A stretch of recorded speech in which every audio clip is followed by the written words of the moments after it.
Hello, hello. Welcome to the start of another painting. My last painting, which I called Glowing, finished yesterday. So on to the next one, on to the next, on to the next, on to the next. Always, always, always. And a couple things I want to talk about today while I draw this out. Number one, my channel here on YouTube, the purpose of this channel is to give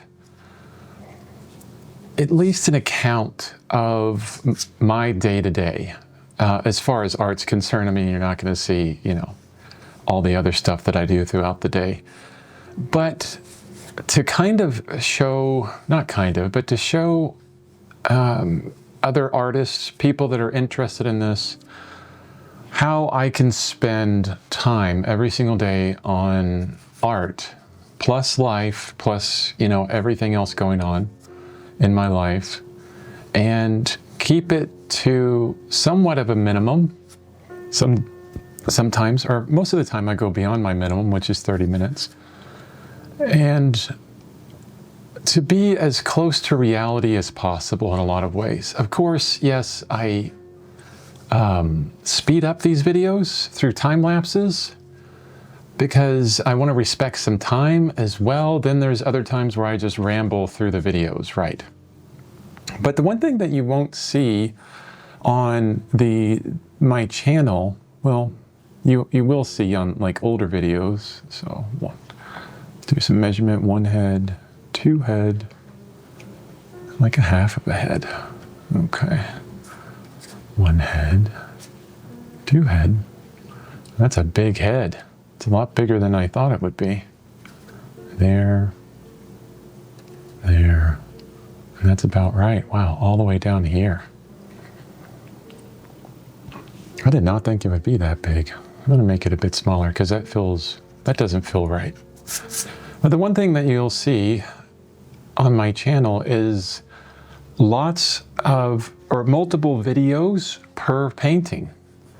Yes, I could create the painting, do all the recording for it, time-lapse through it, edit it all together.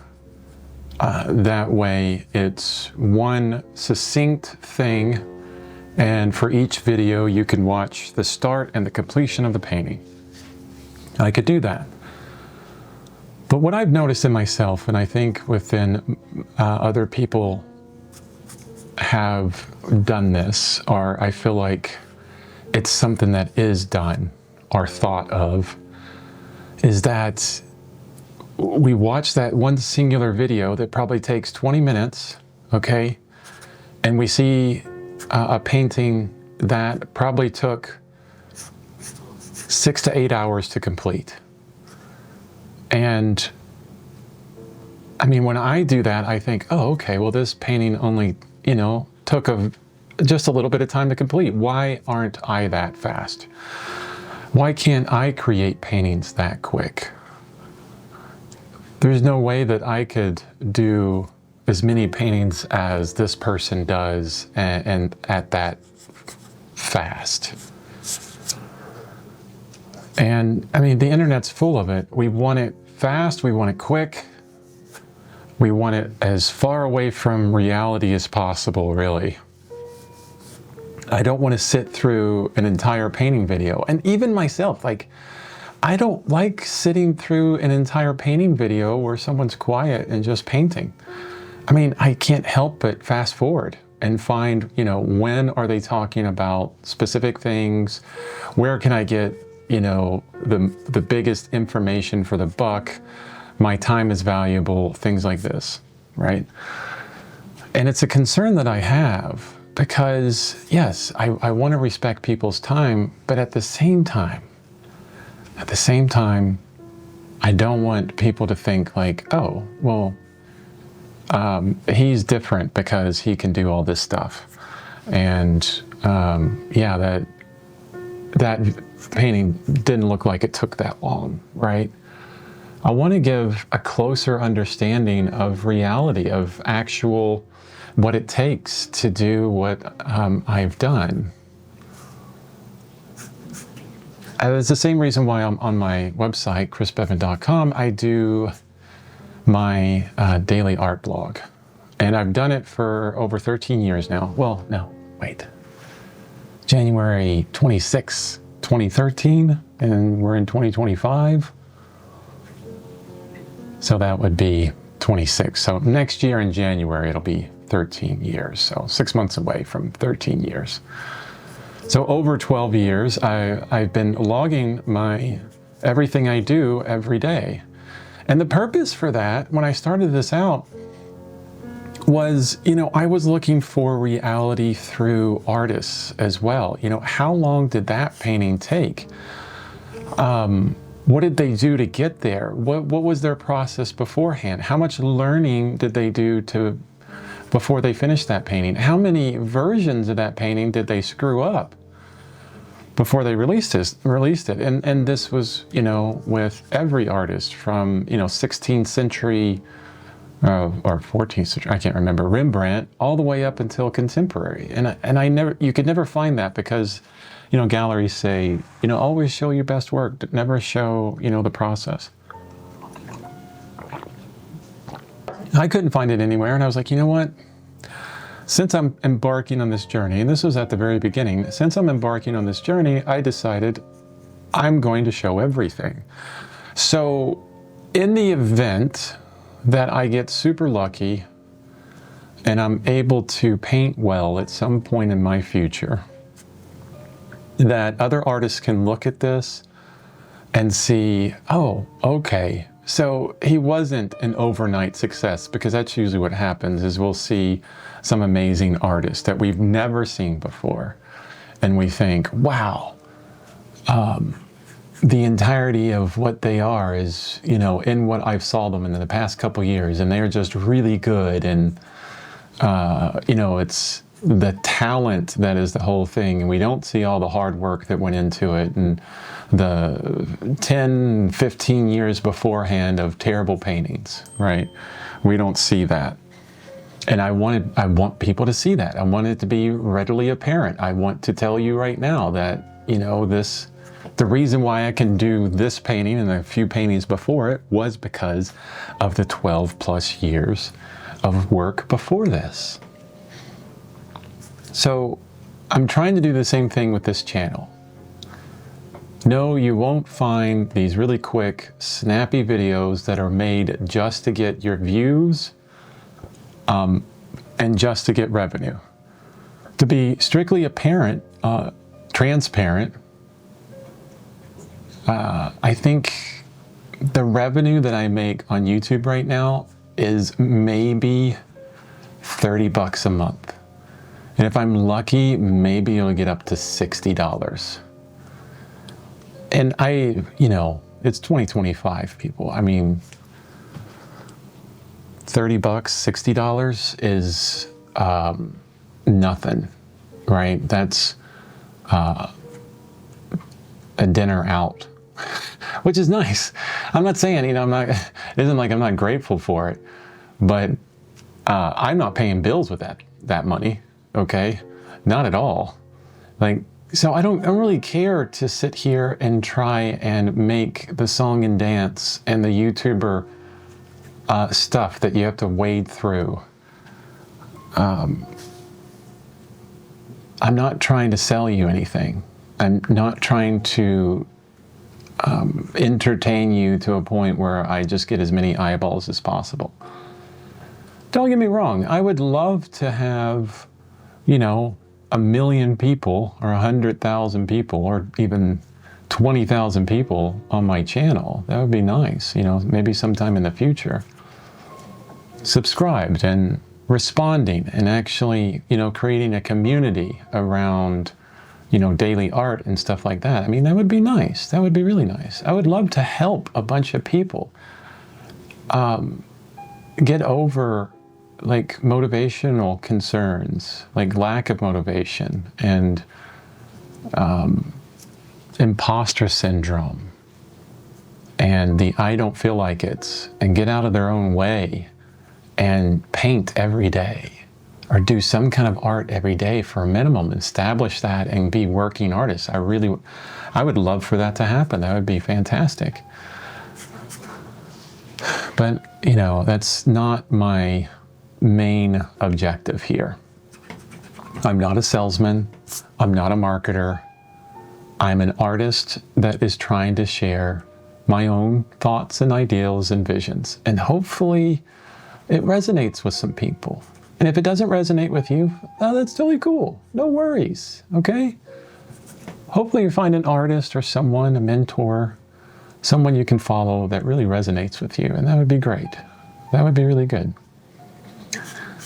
So that's why what you'll see on this channel is, just like today, I'll probably just finish this drawing for this painting, and that'll be all this video is, just the drawing and nothing more. I think the hand, yeah, the hand is way too small.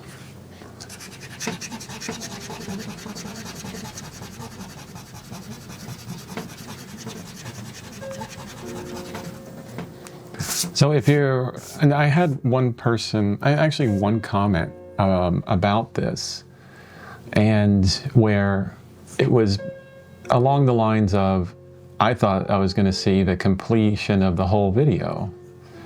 And I thought that was a really profound comment. It kind of spoke to, you know, I think the problems with social media today, which we all know that it's, you know, a place of quick, ultimate dopamine hits, things to keep you on there as long as possible, and you know, get you to click and to continue to scroll through, you know, just like the shorts and everything as much as possible. And yeah, you want to see the beginning and the end.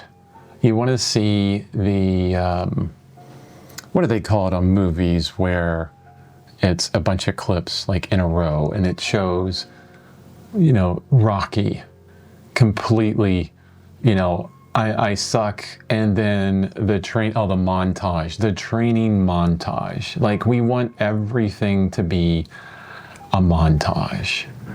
We want everything to be a beer commercial, where in 30 seconds there is a problem, and then hard work, and then resolution.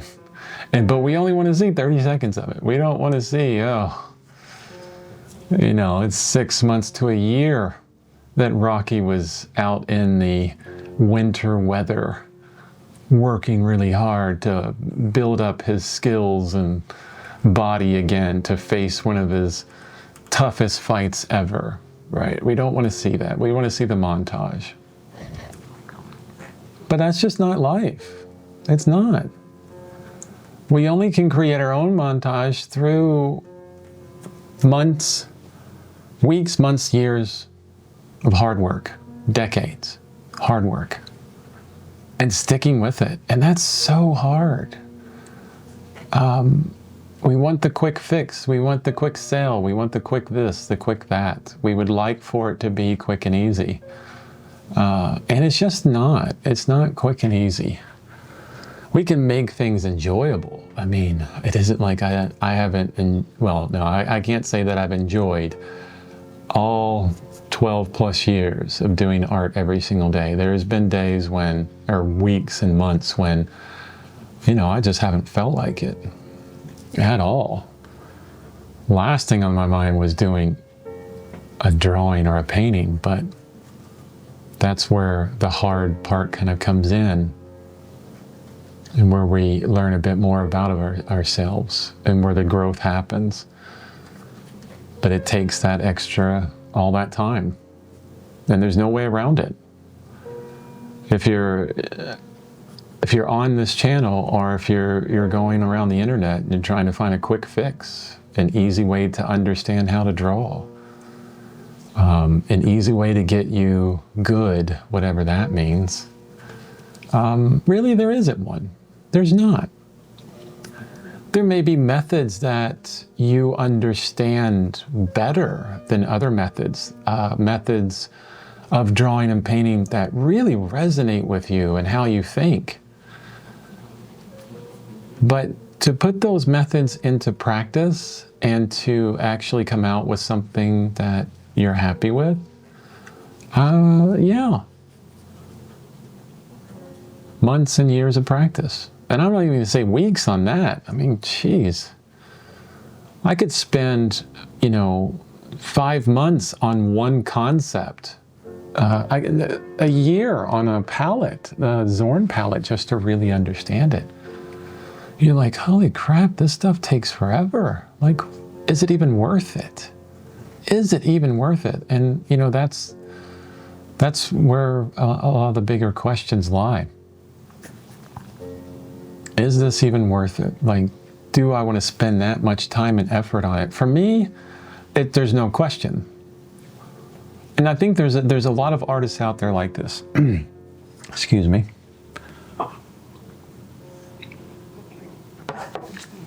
You can ask the question, is this worth it? Because, you don't get into artwork to make a bunch of money.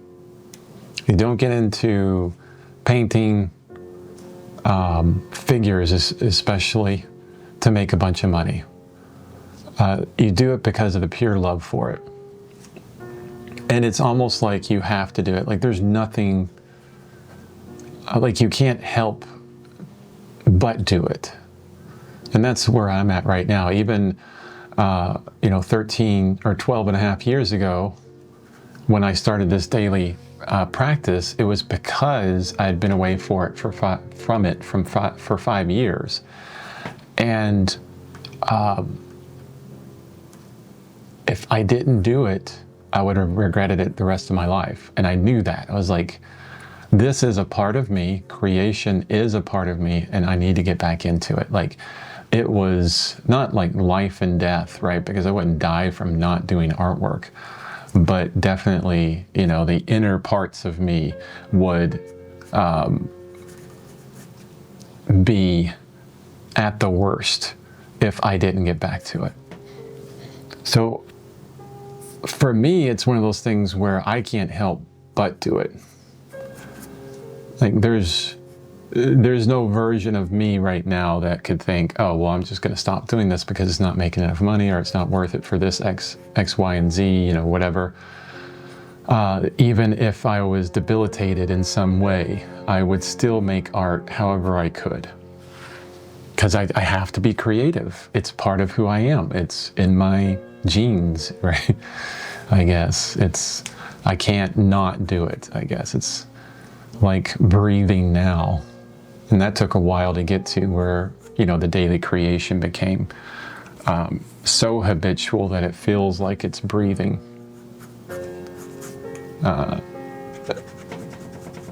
And I'm not saying that you have to have this kind of similar idea within your own experience with painting. And my goodness, the accuracy of this drawing is just way off.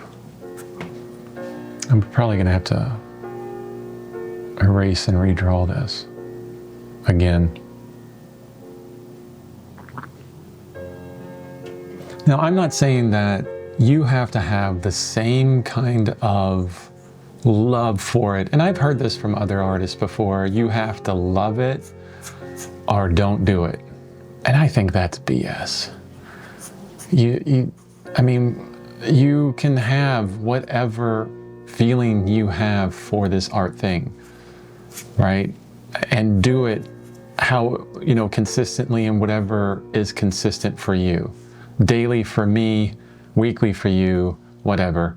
Be consistent about it. I would prefer daily. I would tell everybody daily, but we're all different people.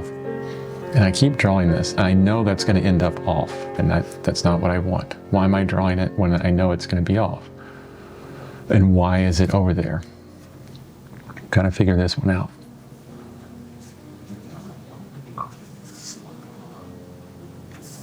This is the problem with talking while drawing and painting at the same time. It takes mental energy to do this, physical and mental energy. And obviously, I don't have the mental capacity to do two things at once. But the point of what I was trying to say was, this is not something that you do for a living to make a bunch of money. It's one of those things, art and painting is something that you decide to go into. And maybe like you're going for, to work at one of the big game companies or something like that, because that's where a lot of the money is right now. Working for these bigger game companies, doing design and stuff like that. Maybe that's what really your goals are for. And it's going to take a lot of time and effort to get there, right? I mean, we've already established that. No matter if you see anybody that's doing something really good, no matter what it is, in art or anything else, it's because they've worked their butt off for years and years and years to get there. It takes that. It's kind of like this whole thing with Mozart, right? Child prodigy. And, we love to hear that story of this child prodigy that was able to conduct symphonies at, such a young age. And we think, oh, wow, just a tremendous amount of talent, right? Right out of the womb, right on the piano, creating a symphony that would blow everybody's mind, That is just not true. Sorry to bust your bubble on that one. But yeah, was he really good at a young age? Yes, totally. Did he not work on it? Like work his butt off on it? Yes, he did. His father was training his sister first for years to be, amazing at whatever, piano or symphonies and concertos or whatever. And then as soon as Mozart came out, as soon as he could get up to the piano, his father had him there training. So the kid put in like 10,000 hours plus, well before anybody else did, but still put in all that work and effort. All that time and effort was there. I mean, there's no like person out there that has this like amazing talent that just was born from nothing and became amazing without any hard work. It just doesn't happen. I'm sorry. Please throw in the comments after you've done some research on people with tremendous talent, after you've done some research on their history and how they got there, throw in some comments of anybody that you're like, so this person was born and they were great right at the beginning. They didn't have to work for it at all. I would love to see that. Please prove me wrong. You look at Kim Jong-gi, right? He's, people call him an alien. He's like, or was, unfortunately. He passed away. Just this crazy draftsman could draw anything out of his head.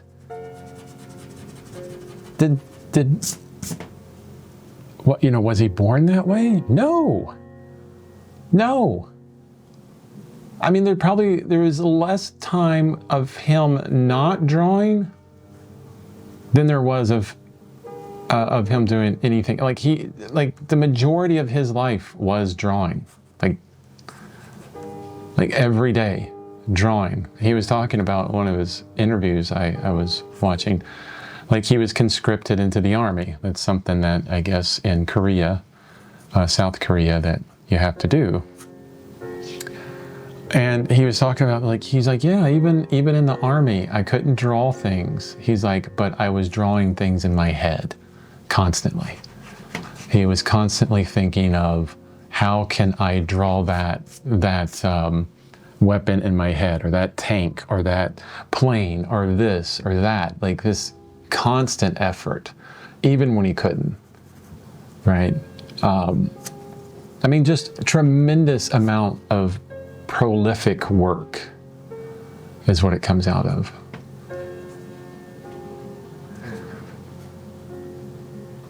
And when I think about all this, I bring it back to what my original thought was, which is, yes, these videos are long-ish.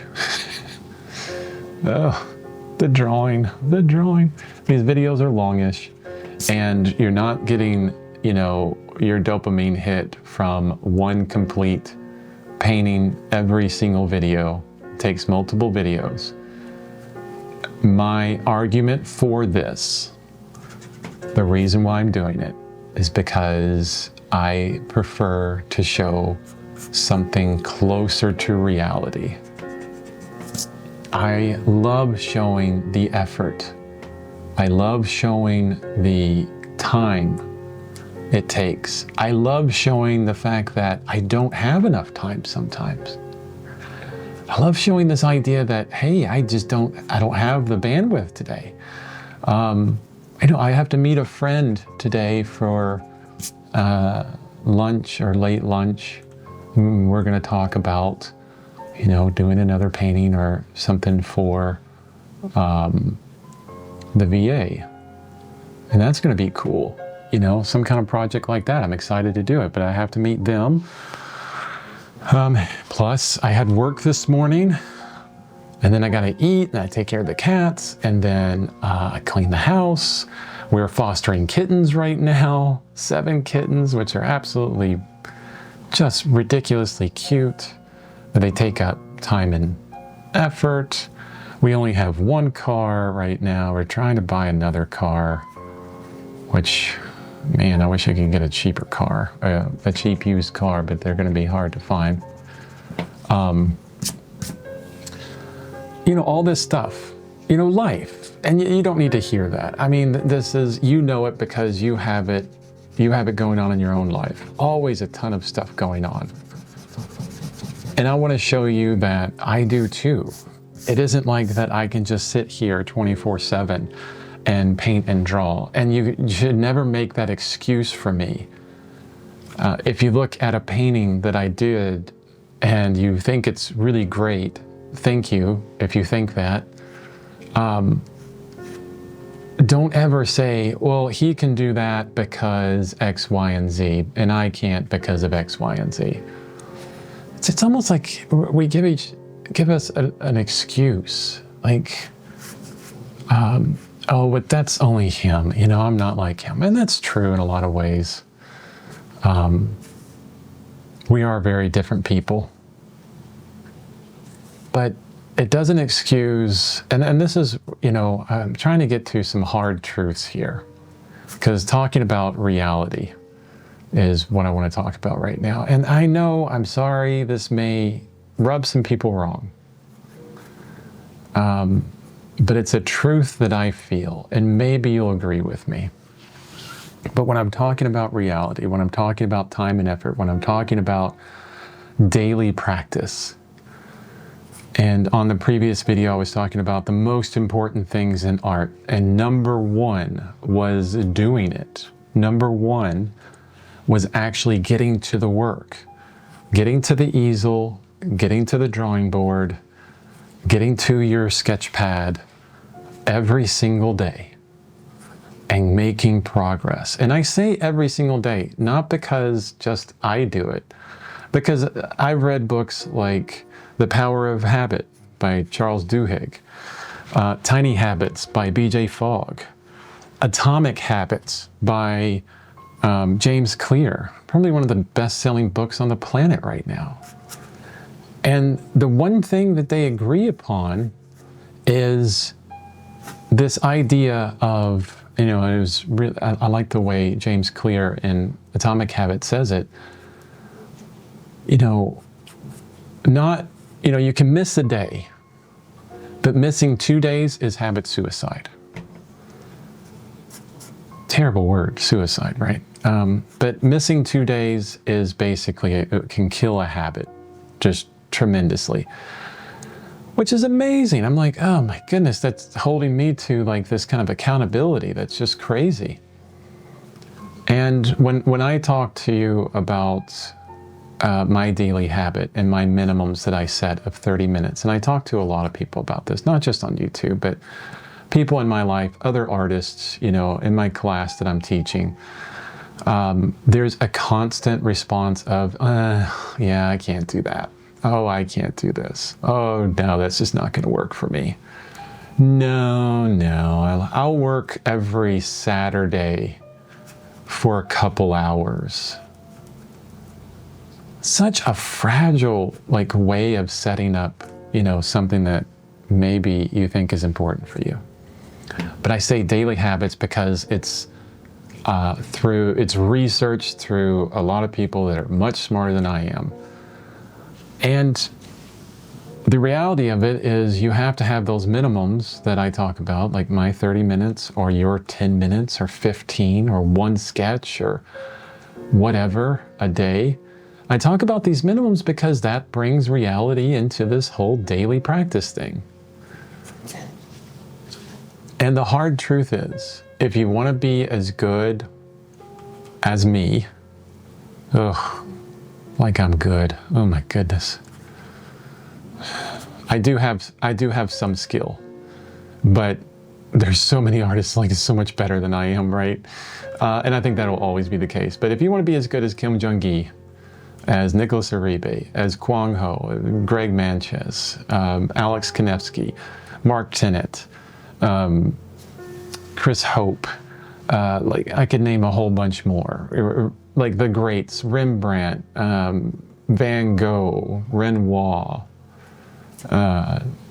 all of these artists, even Jackson Pollock, even Andy Warhol. If you want to be as good as all these other artists, it comes down to how much time per day, per week, per month, per year you spend on it.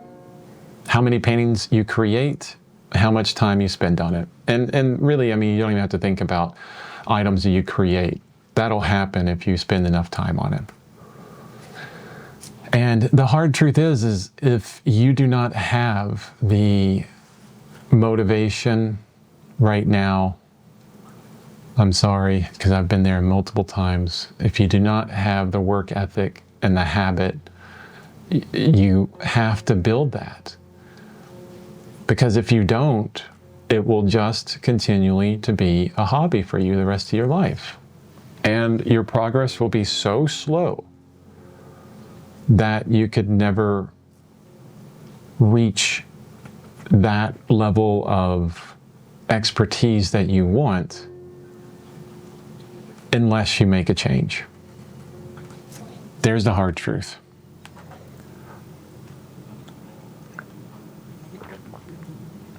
It really comes down to time and effort. It really does come down to time and effort. Even shortcuts, even new and different ways with, digital, which is, I've done some digital in the past on Krita and Procreate. And it's a lot easier in a lot of ways. Boy, it makes the process so much more efficient in a lot of ways. You don't have, you have to print it out. Like, it's not really a physical copy, it's digital. And a lot of people don't care about that. If it's digitally beautiful, I'll still buy it, a print of it, that kind of thing. But even that, even though there's a lot of shortcuts and a lot of easiness there compared to traditional mediums, a lot of things you don't have to think about, a lot of things that are already done for you. It still takes a ton of time and effort to get to a skill level that you may want. A lot of time and effort. You can't get around it. And again, that equates to how much time you spend per day, per week, per month, per year on this art thing? I would like to hear some thoughts on that. Like, you know, here I am, I'm like in the void just talking to people. I have like 8,000 subscribers right now. I'm not sure how many people are watching this video, but please respond. Like, if you're like, yeah, that sounds really great for you, Chris, but I have 3 kids. Okay, I don't have kids. So there you go. There's one excuse you can make, right? I have 3 kids, a full-time job, plus I'm going to school, blah, blah, blah. And you have all this extra stuff and you're like, how in the hell am I going to get to this passion that I feel inside me? Yeah, it's super valid, super valid. It's like my best friend lives in Kentucky, has 3 kids, okay? He's a tattoo artist, owns his own business.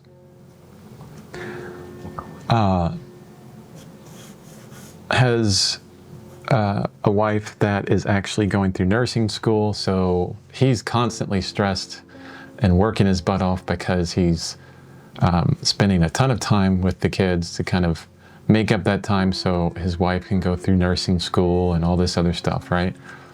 And then you add in everything else, right? You know, just having kids with, you know, when they get sick and they have school and they have clothes to buy, and then tucking them in at night and feeding them and educating them and all this other stuff. But that, I mean, that's enough, right? That's crazy enough. But he's still able to do it. He's still able to create on a very consistent basis.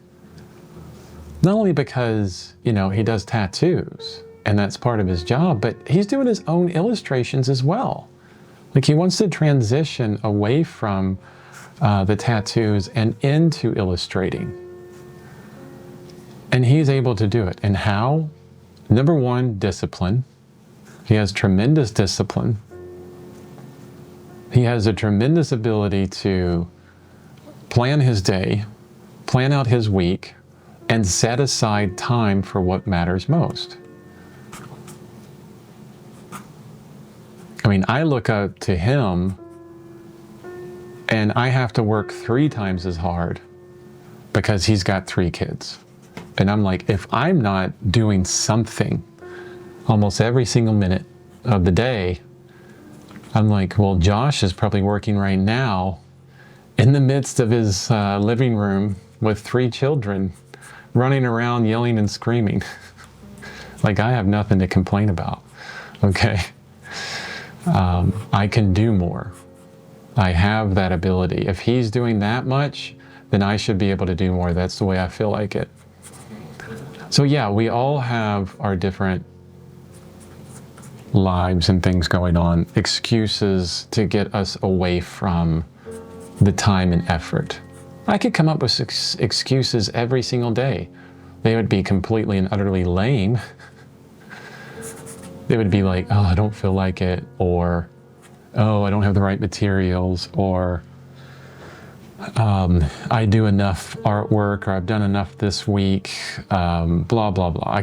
We could all make up a bunch of excuses to not get to it. But that would pull me further and further away from getting better, producing more, being the artist that I want to be, right?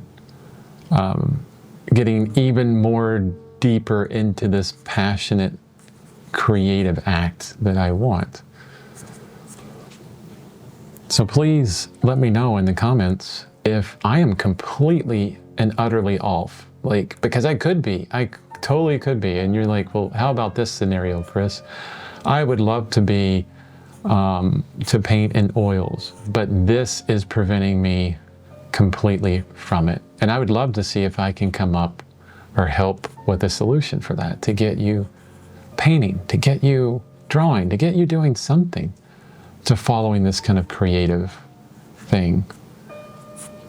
You know, it could be that, you know, someone listening to this right now has tremendous health issues. And they're like, oh, there's another guy talking to me about how I should work harder to get to where I need to be. Oh man, I always put my hand in some of that paint.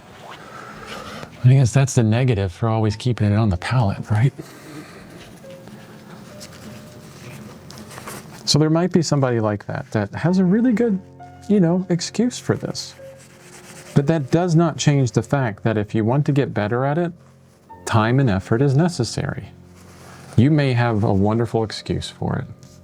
And it may be one of those things where you have to sit down and say, right now in my life, with all this going on, I can't do this. It's not possible. And that is tough. That is tough. Like, I can't imagine that, because it would be super, super hard for me. Or it could be this. How about it's something like this? Like you're like, you know what, Chris, stop with all the, this very deep, hardcore kind of facts with like working hard. I just want this to be a hobby. I just want to have fun doing it. And that's fantastic. That's awesome. Like, I don't want to spend, 20 hours a week on it, right? I just want to, once or twice a month, once a week, if I feel like it, go to the easel and work on a painting and paint something that I think is fun to do. It's like the sip and paint thing that you see where, all these places around the country where you can go and you can drink wine or any kind of beverage, alcoholic beverage you like, and then you can paint along with friends, and a person will totally guide you through the painting, and you just have a lot of fun. I did one of those at the Garden of the Gods here in Colorado. It was actually a lot of fun. I was like, I'm just going to get rid of my entire ego of this, like, I'm an artist and I know how to do this and that. And I just followed what the person said, to do. And I was like, yeah, this is a lot of fun, and had fun with everybody else there. And, it didn't matter what came out at the end. It was just the experience that was interesting. But if that's who you are and you're like, oh man, I don't need you to tell me that I need to do it every single day. Fine. Totally cool. But you have different concerns, right? It's not that you want this to be a career. So if you're that person, and that's totally fine. I'm really talking to a lot of people that want to make this a big part of their life. Okay. And the best thing about this is if you can follow, or at least listen to what I have done, and hopefully you can have a semblance of consistency through minimums like I do in your own way. If you can find your minimum that you can do every single day, you can do the same thing that I do, regardless of what you have going on in your life. Because maybe your minimum is only like 10 minutes a day. Great.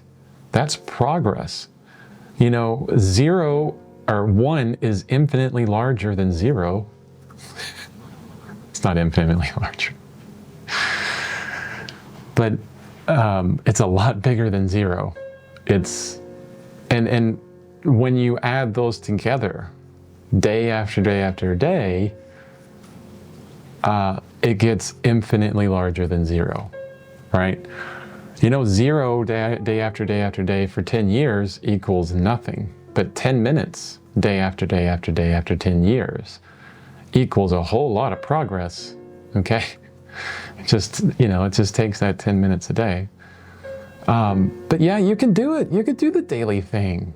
You totally can. The last thing I want to do is dissuade anyone from trying.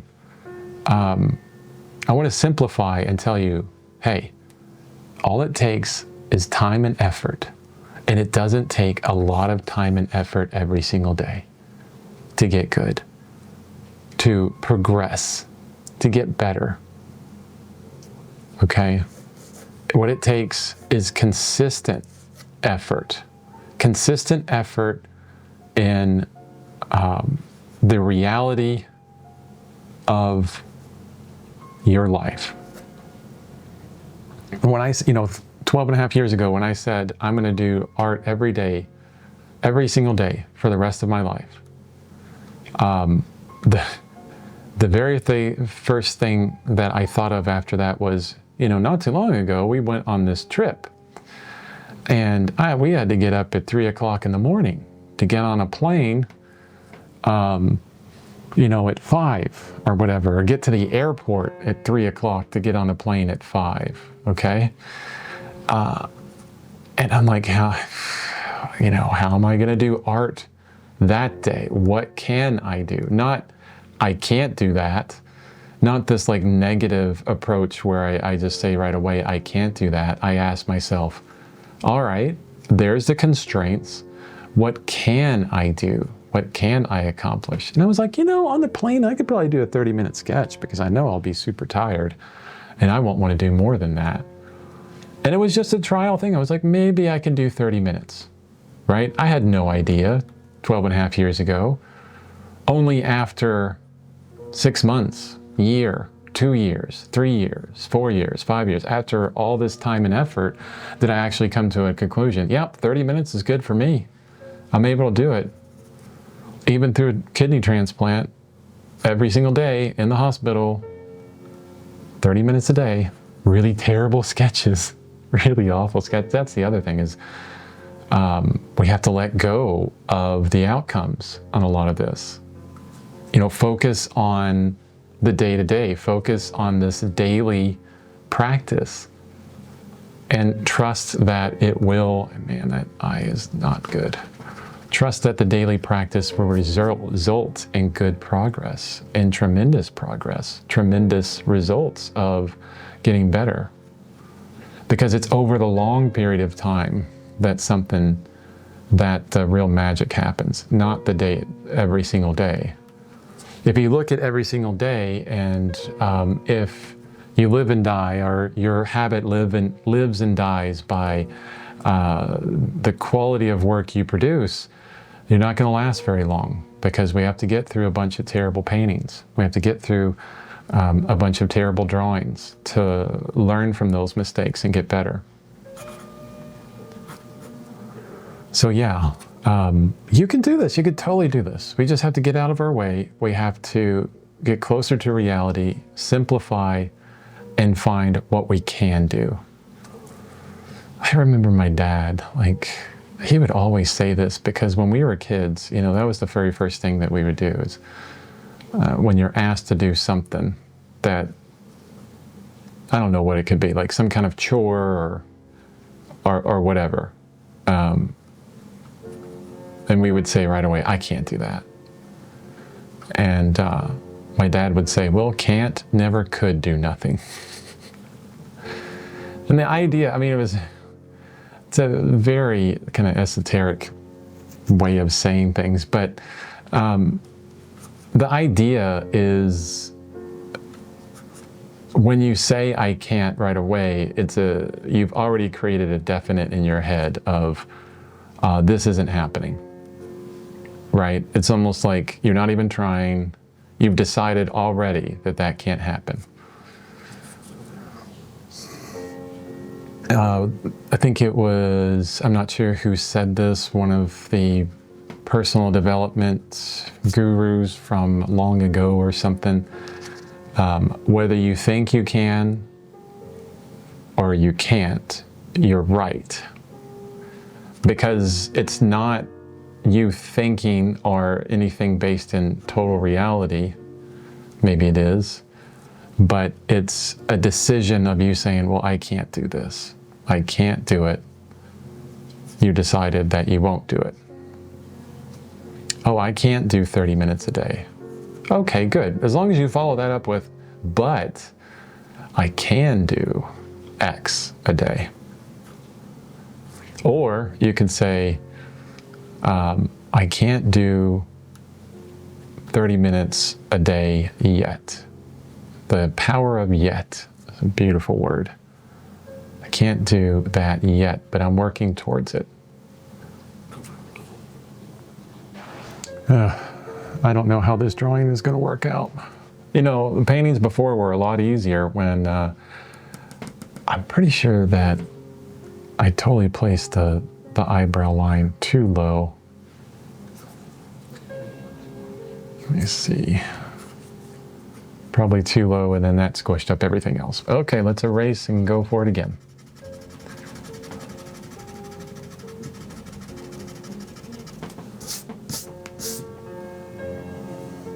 So you can do these things. You can do daily art. What time is it right now? So I've been on this for an hour already. I've been talking to you for an hour, and I wonder if it's still recording. Yep, still recording. So I'm sorry if this sounds like a rant, because right now after 50 minutes, I think maybe I'm just ranting. But this is part of who I am as well. A little bit of reality for me. I like to talk. I'd like to talk about these things, and I have opinions that I like to get out. And if you disagree with the opinions, that's perfectly fine, and that's totally good. But I think also, if you could disagree with me, but also be motivated, hopefully, to do your own thing, to get to your creative act, I would be so happy with that. That would be fantastic. That would be really fantastic. I don't really care what Chris is saying, but you know, over the past 10 years, I've done art every Saturday for 8 hours a day, and it's worked for me. Please, yes, that'd be amazing. That'd be awesome. Great, that's working for you. And you're progressing how you would like to progress. You're doing the art that you want to do. You're being creative and fulfilling that part of your life in ways that works with the rest of your life. Fantastic. If that's you, then wonderful. Wonderful, wonderful. That's what I want. I want everybody that comes to this channel, hopefully, watches these crazy videos of me just blabbing on and gets motivated to just sit down and draw or paint or do something. To just do something. And understand how powerful that is. Understand how powerful just a little something a day really can be.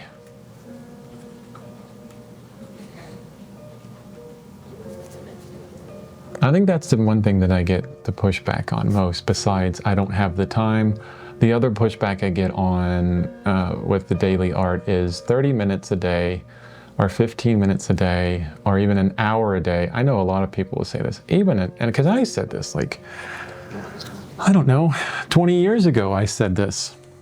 Oh, if I'm not spending more than an hour a day on art, it's just not worth it. That resulted in me not painting for 5 whole years, and then realizing when I started up again that I had lost all of the skill that I built up the previous decade or so. Lost the skill. Maybe I haven't talked about that enough. You know, we have not only a mental task of drawing and painting, but it's also physical. You've heard the idiom, you know, like riding a bike. I think it's an idiom, right? It's just like riding a bike. If it's been like decades since you've ridden a bike, you'll get on a bike and you're like really shaky. Like maybe there's things that you pick up right away. Like there is muscle memory that kind of kicks in and you're like, oh wow, this is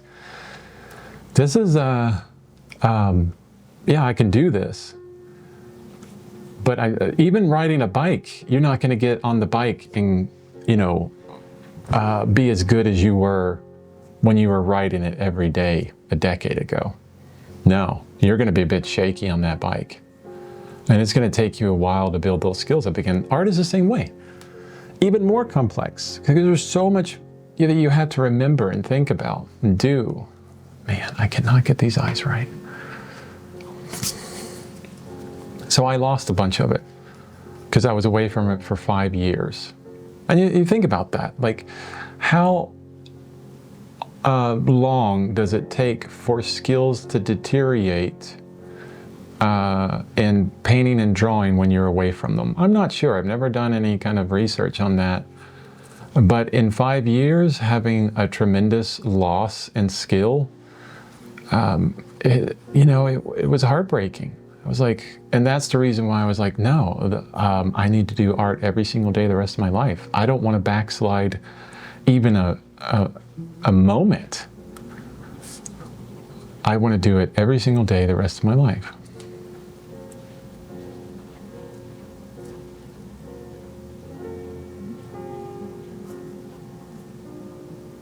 So another really important reason to at least keep the progress going, to keep the daily minimum going, because that will keep things fresh in your brain. That will continue to carve new pathways in your actual brain. I think that's how it works. I'm not sure. Don't ask me. Just making up stuff.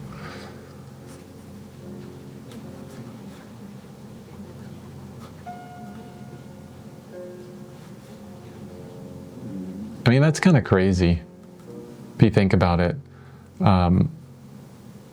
Learning a skill and then let's say you get to a point of painting and you're like, oh, this is really good. I like what I did here, right? And I did like 5 or 6 paintings in a row that are really good and I'm really happy with it. And then you're like, okay, I'm good. I'm gonna go on vacation, or I'm going to take a hiatus for a couple years and then I'll get right back to it where I was. And then you come back to it and then you realize what happened. Like, why can't I produce the way I was producing before? Well, you didn't keep it going in your brain. That's what it needs. You'll probably be able to pick it up a lot faster than someone that is starting out for the first time. But still, there is a backslide. They are relearning. So think about that. If you only do something once a month, you gain some skill. If you could do a measurement to it, maybe you gain some skill on that 1 day a month. But then there's 30 days or 29 days for the rest of the month that your brain is losing all of that. And so once a month, you're basically starting it from zero. If you think about it that way. I'm not sure if that works out perfectly that way, but there's a loss in skill, so we got to keep doing it. We got to be consistent. I think that's the one word that I come back to most often is consistency. Because I cannot, tell you or anybody how often they should do their artwork and for how long. I can give suggestions, give warnings. But the one thing I think that I keep coming back to is just consistently doing what you can do, whatever those numbers end up being. X amount a day, X amount per week, whatever works for you in your life. Just be as consistent with it as you can. Keep refreshing all the information in your head, right? Keep creating and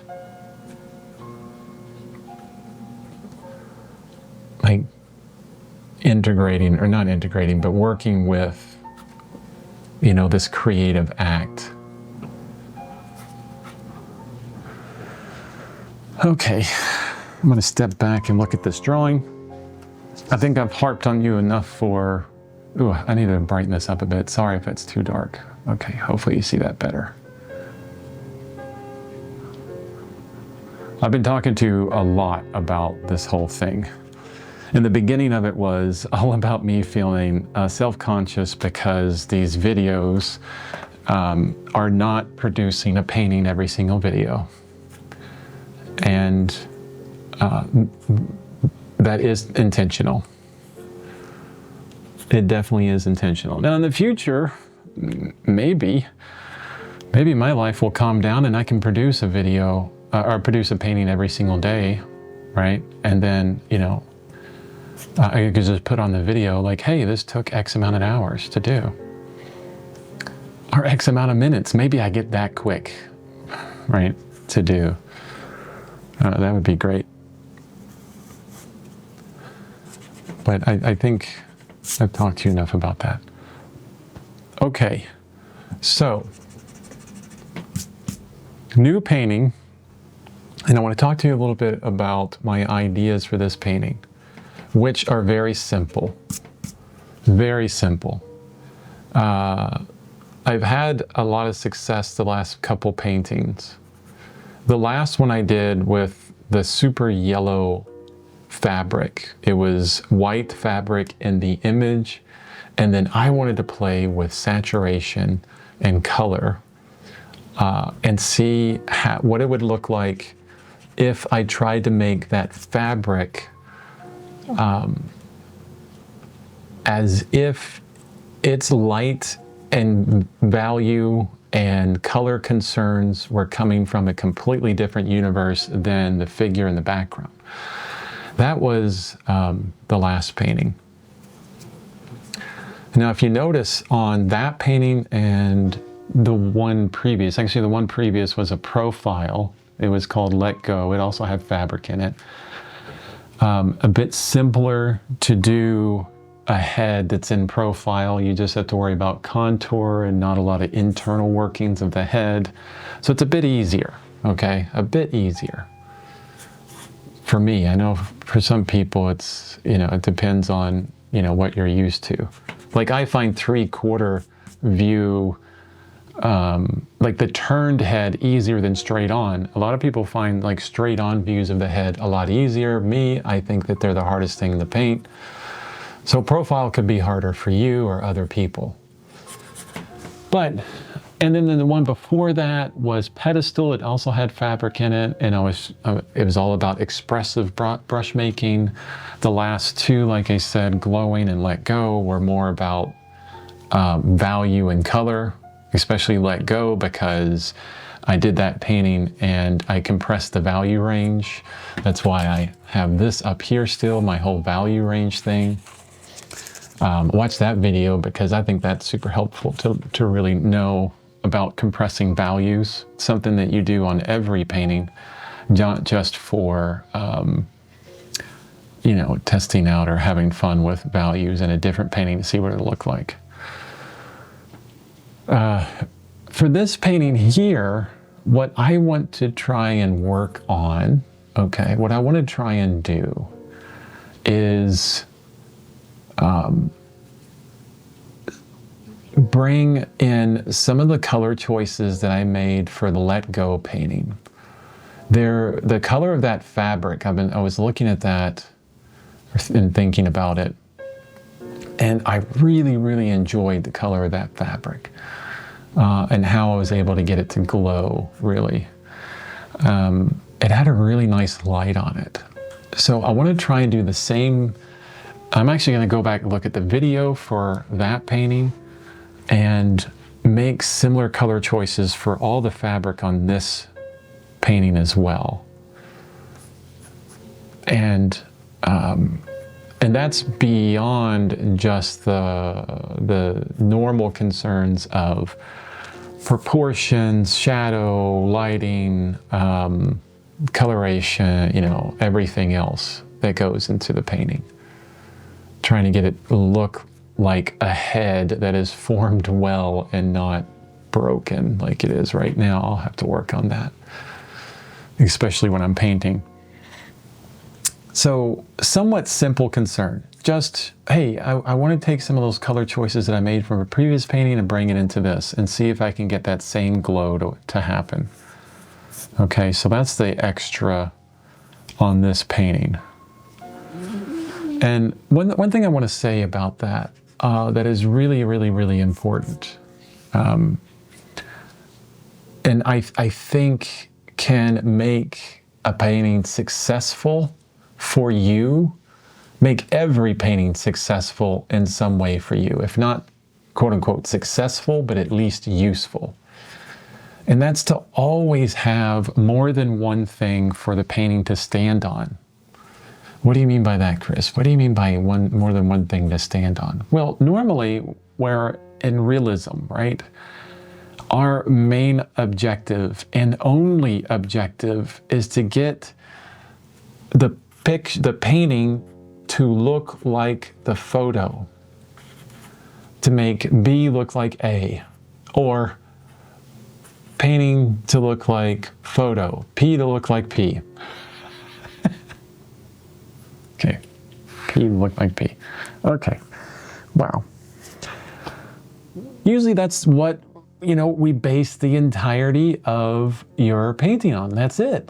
And if it doesn't look like the person, it doesn't look like the landscape or the building or the cow or the donkey or whatever, if it's off, then the painting has failed completely because it was standing on one leg. It had a single leg for that stool, and if that wasn't working, the whole thing fell apart. And you're like, oh, well, useless painting. I'm going to throw it away now, right?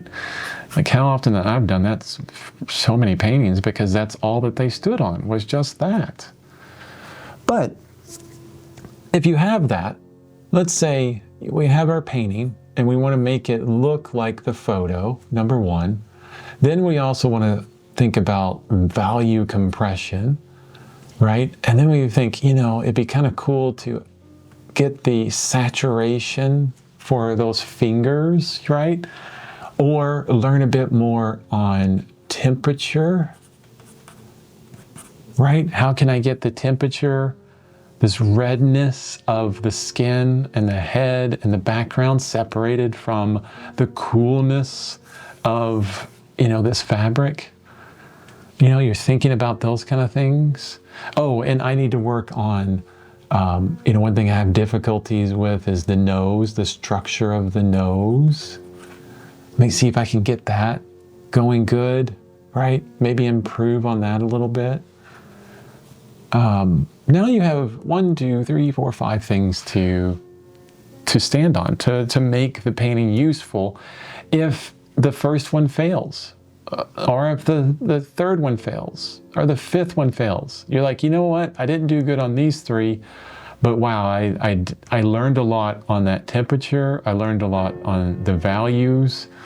And even because it's not like the photo, I learned where I have issues with. It's always the hands, the proportions of the hands or something like that. I always grow the body as I go further down away from the head. That's a problem I've noticed over the years. So what you've done is you've made that painting useful, regardless of what it turns out like. It has become useful to you. You've been able to not only spend time on your artwork and get, that in your belt, a little bit of progress, but you've also seen things that you can improve upon from this one painting because you've set some goals for it. You've met some of them, and the other ones you can see where you didn't meet them and how to get better the next time. Like that analysis. So it's super useful. Yeah. It doesn't have to be just about making it look like the picture. Right? I mean, look at Alice Neal's paintings. Look at Alex Kanefsky. Look at Egon Schiele. Look at, I don't know, so many other amazing contemporary artists, and modern artists, postmodern artists. that have a realism concern, like it is a figure, but they don't have a need to make it look exactly like a photo. And they make gorgeous work. They have different concerns. They have different ideas beyond that. And you can too. You can make it, like, work to make it look like the photo or the person that's in front of you or the landscapes that's in front of you, but also make it useful with more than just that. Okay, that way a painting will never fail for you, will always be useful in some way. What did I learn from this? I always like the term, this is from a personal development book, I forget what book. It's you win or learn. There is no lose. Yeah, it's not about producing an amazing painting and selling it for hundreds of thousands of dollars or any kind of money. If you relied completely on that, you have no control over it. I mean, you have control over working hard and doing the best you can on your painting. You have 100% control on that, like how much effort and time that you put into it. But whether someone's going to buy it, especially for a certain amount of money, like you have no control over that. You can't tell someone to buy a painting and they do it. Maybe your mom. Maybe. That kind of thing. Yeah. Okay. So this drawing is not that great. It's not as close to the picture as I would like it to be, but that's okay. I think I'm close enough. I'm actually looking at the screen on the camera. That way I can get away from the drawing. I think it's close enough to begin the painting with. Yeah. And like I always say, when we're painting, we're also drawing. So whenever you put the brush strokes down, you're also thinking about, am I putting them in the right place? Are they the right length? Is it the right shape? And then you add in, is it the right value? Is it the right saturation? Is it the right hue? The right temperature? There's a lot that can go into a brushstroke. But I think this painting or this drawing is good enough to get started on a painting and to go from there, which will be in the next video. And you are a trooper if you made it to the very end of this video of me talking through, I don't know, an hour and 20 some minutes of a drawing. Thank you so much for watching, for spending your valuable time listening to my words and maybe watching what I'm doing. I really, really appreciate it. Have a wonderful rest of your day, and I'll see you on the next video. Bye-bye.